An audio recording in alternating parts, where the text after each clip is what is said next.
E como igreja de Cristo, nós já somos emanados por essas, resumidamente, como aqui eu falei, dessas bênçãos que Paulo discorre no capítulo 1. E agora, como devemos andar? Promovendo a unidade do corpo de Cristo.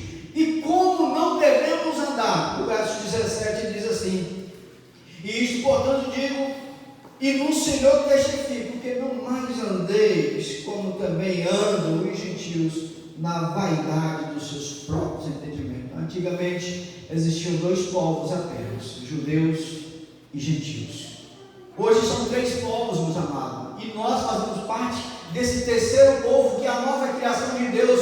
Agora existe judeu, existe os gentios, que nós éramos, agora não somos mais, porque nós somos igreja de Deus. Amém. E como igreja de Deus, nós não mais devemos andar em conformidade que nós andávamos antes, como nós éramos antes, mas é despojando, como no verso 23 do capítulo 4 diz: e vos revolveis no espírito do vosso entendimento, e vos revestais do vosso homem, criado segundo Deus, em justiça, retidão, procedentes da verdade. Olha só a característica dessa nova criação. Nós vimos ali na classe dos homens, bem ministrado pelo nosso professor, onde fala do nosso caráter, e o nosso caráter à luz do que a Bíblia nos fala. Olha aqui: e vos revistai desse novo caráter, criado segundo Deus, em justiça, retidão,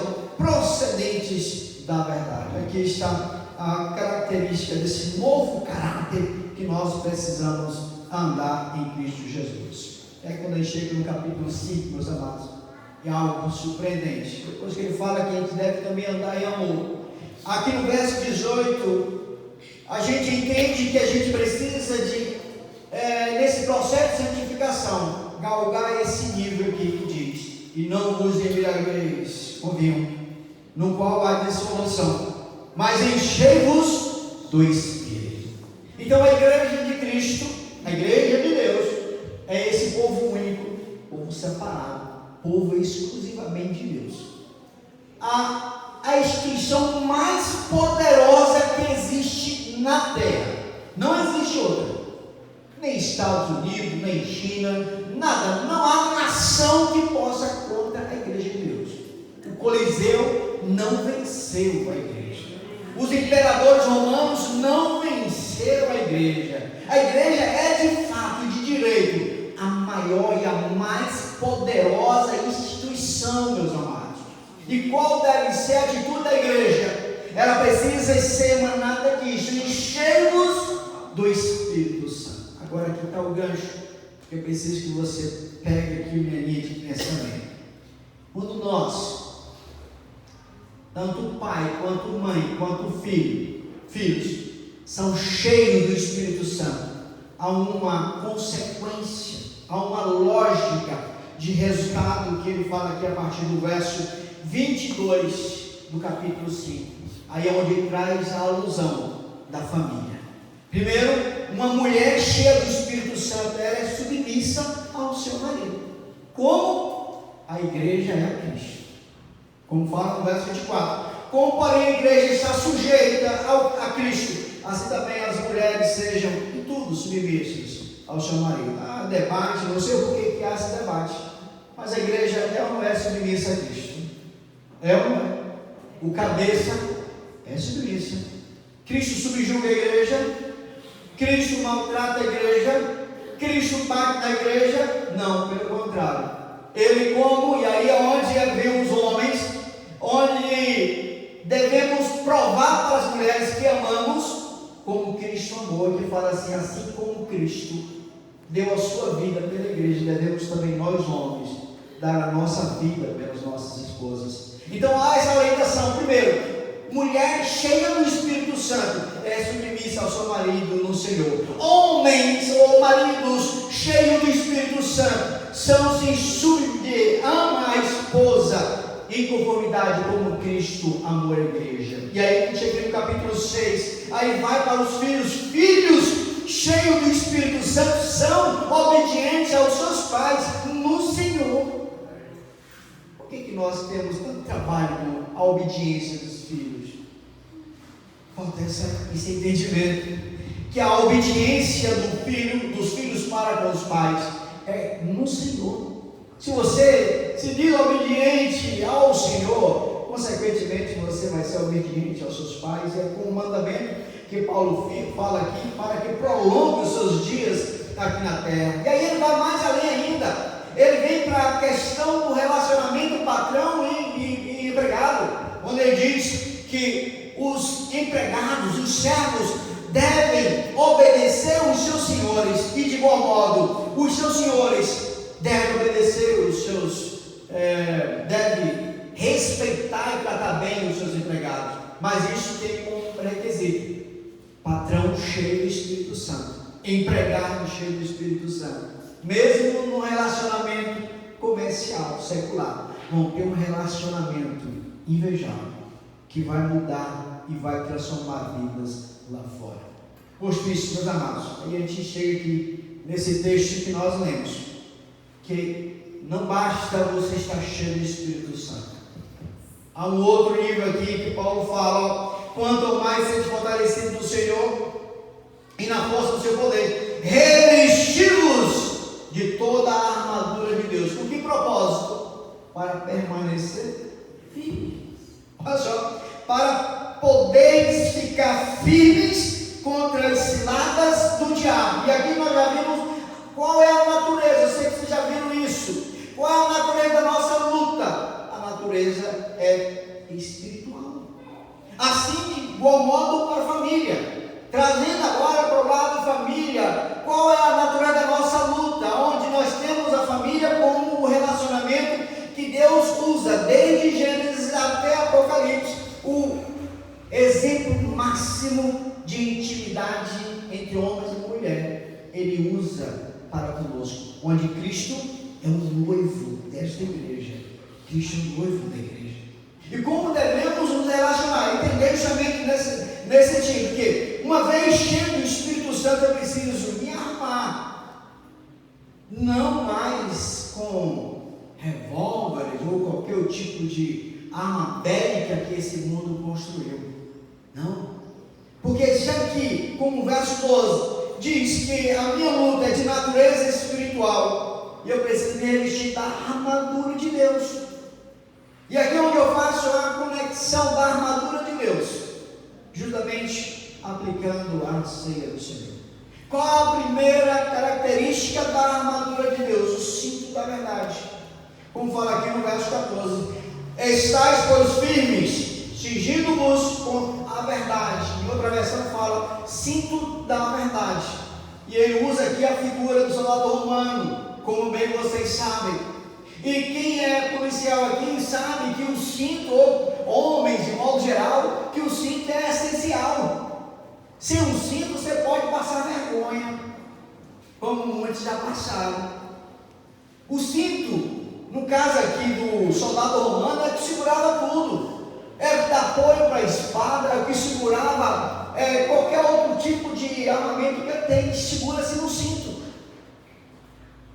E quando a gente vem diante da ceia do Senhor, já que o soldado ele tem ali aquela convicção que ele está com aquele cinturão da verdade, ou seja, ele está firme, ele está resguardado, ele não tem medo de ser envergonhado.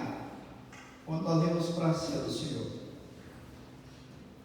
qual a verdade que nós estamos cingidos? Qual o cinto da verdade que estamos vestindo? Será ser a nossa própria verdade? Notem a outra característica que ele fala: a couraça da justiça. E é muito interessante que a couraça da justiça, ela tem o propósito de proteger os órgãos vitais. Mas aqui eu quero citar um, fica nesse, o coração. Dentre os órgãos vitais, principalmente o coração.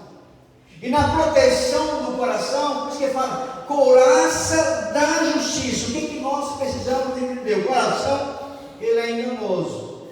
Como Jeremias fala, enganoso é o coração, corrupto, terrivelmente corrupto. Quem esquadrinhará? Só o Senhor esquadrinha. E muitas vezes nós também caímos numa situação em que, quando chegar um momento como este, pode acontecer duas coisas. ou a confiança está lá em cima, ou então a insegurança está lá embaixo. E há duas coisas que precisa ter cuidado. Como o coração é enganoso, às vezes você está sentindo uma confiança que brotou no seu coração, porque você está dizendo que eu fiz isso, fiz aquilo, sou isso e sou aquilo. Mas diante da ceia do Senhor, quando a gente vem para partir do pão, participar do pão e da ceia do Senhor, a gente vem com um propósito, não pela nossa justiça, mas pela justiça de Cristo. Por isso que fala a couraça da justiça, é você revestido, é eu revestido, nós revestidos da couraça da justiça de Cristo, não nossa mesmo. De modo que quando chegamos aqui na mesa do Senhor, não é mais por nós mesmos, mas pela justiça de Cristo que foi conquistada ali na cruz. Por isso que a proposta da ceia é recobrar em nossa memória o que Ele fez há quase 2000 anos atrás. E o que Ele fez há quase 2000 anos atrás foi implementar a sua justiça para vivermos nela e com ela. E qual a outra armadura, de qual a outra característica dessa armadura de Cristo, de Deus aqui, é justamente a bota, quando ele fala aqui no verso 15, calçai os pés com a preparação do Evangelho da paz. Meus queridos, quando nós aqui estamos diante da ceia do Senhor, nós estamos anunciando a paz, porque Cristo, Ele venceu aquilo que nos tirava a paz. E é muito interessante que quando Paulo fala, a partir do capítulo 4, que nós devemos andar condignamente no nosso chamado, e esse andar condignamente no nosso chamado é justamente nesse sentido, trazendo essa convicção, ainda que o coração, que é enganoso, possa estar querendo te enganar, turbar a tua mente, turbar a tua convicção neste momento.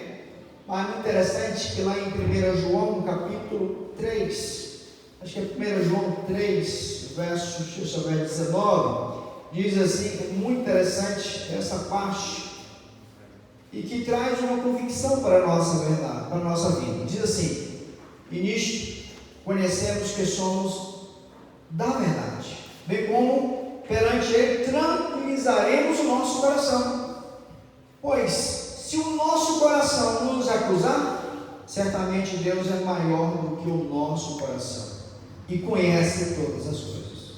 Percebe? Às vezes o coração pode estar te acusando, mas existe estratégia do inimigo.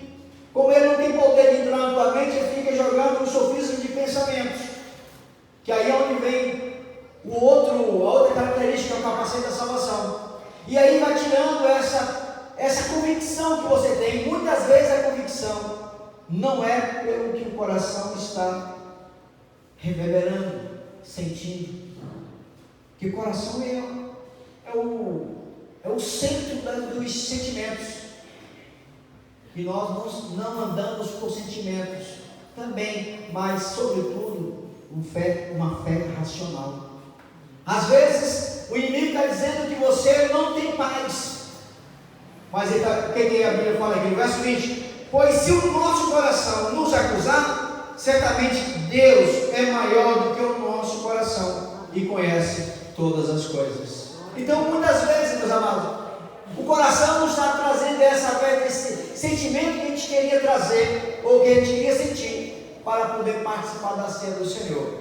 Mas se você está em paz com Deus, ainda que o seu coração diz que você não está apto, a Bíblia diz que Deus é maior do que o seu coração. Amém. Deus é maior do que o meu coração, do que o nosso coração, e conhece todas as coisas. A outra característica aqui da armadura de Deus, justamente o escudo da fé, como ele fala aqui em verso 16, embraçando sempre o escudo da fé. Para que serve o escudo da fé?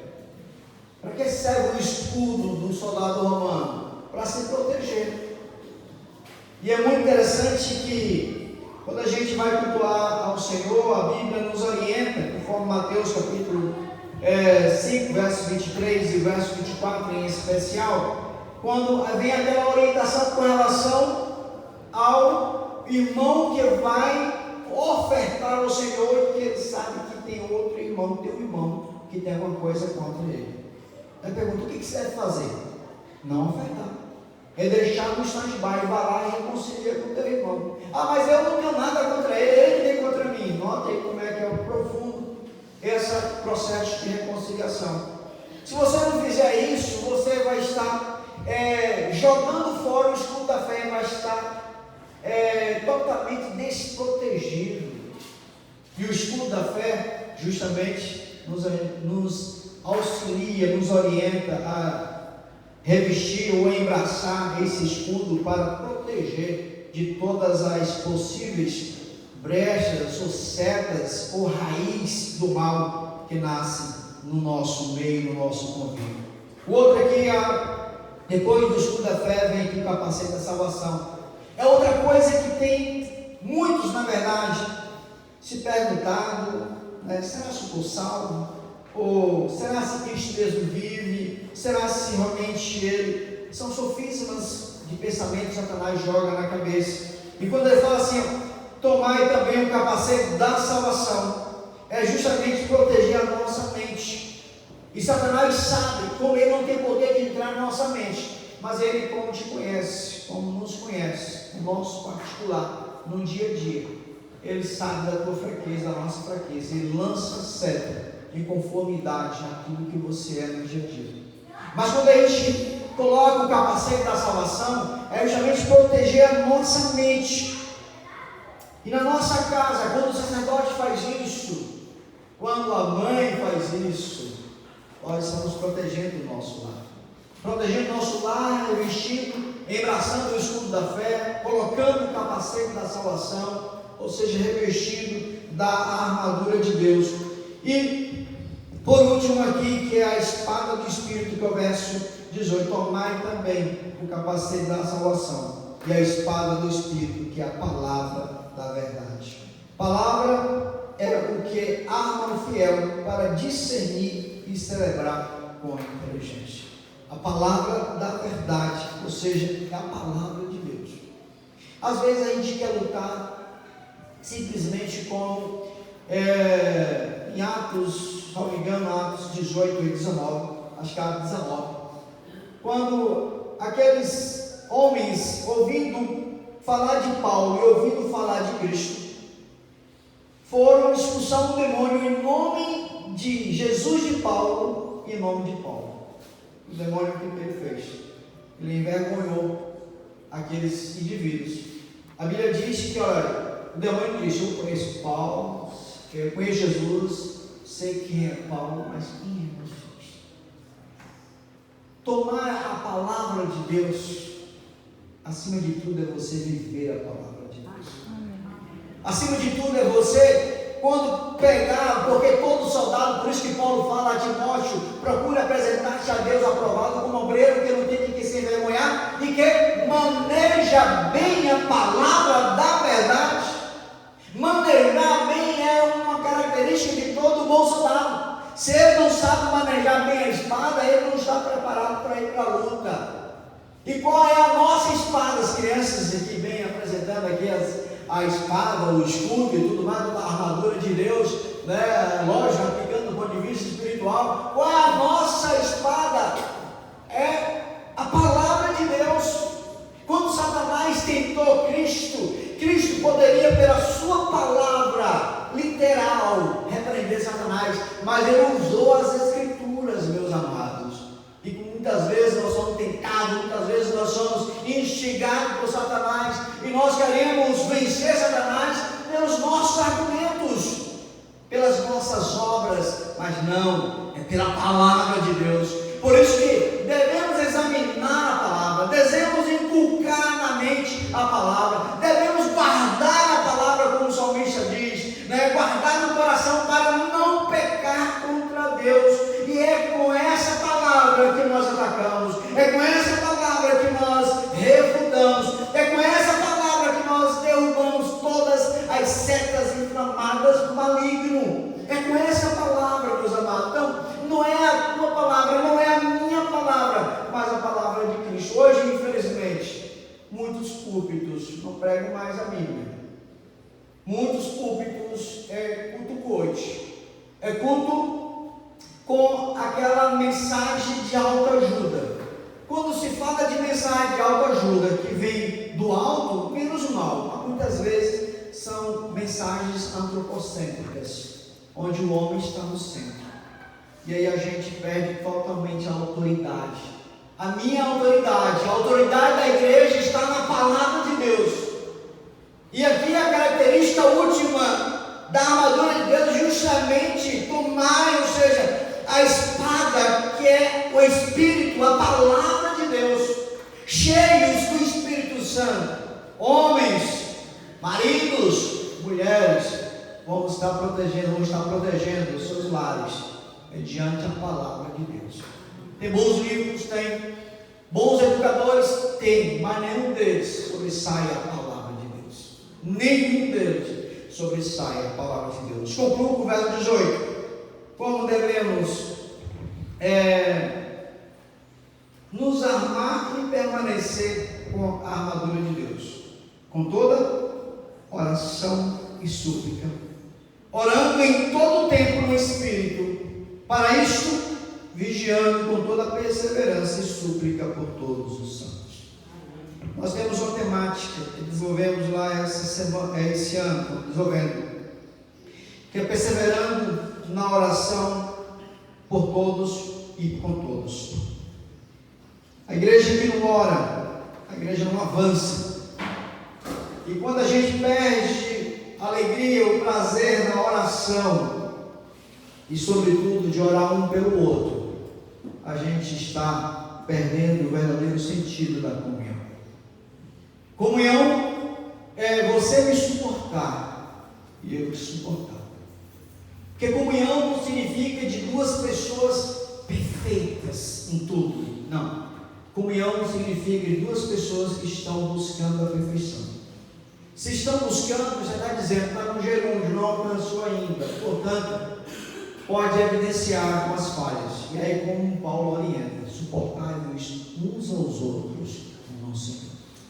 E quando nós oramos para revestir dessa armadura de Deus, como Paulo fala, em toda oração e súplica, não é uma oração simples que nós fazemos muitas vezes só na hora de dormir, ou às vezes só domingo a domingo. Com toda oração e súplica, orando em todo o tempo no Espírito. Às vezes você precisa verbalizar a oração, como aqui a oração pública no templo. Às vezes você precisa verbalizar a sua oração em casa, quando a oração no culto familiar. Mas muitas vezes no trânsito, muitas vezes no trabalho, muitas vezes viajando em qualquer outro lugar, é a oração no Espírito, que você está ali no Espírito, clamando, rogando, pedindo ao Senhor, para que você possa, ainda que esteja quieto, sem falar, sem verbalizar, sem materializar a tua mente, mas sobretudo, você está ali usando toda a armadura de Deus, com oração e súplica no Espírito. Não precisa as pessoas ouvirem.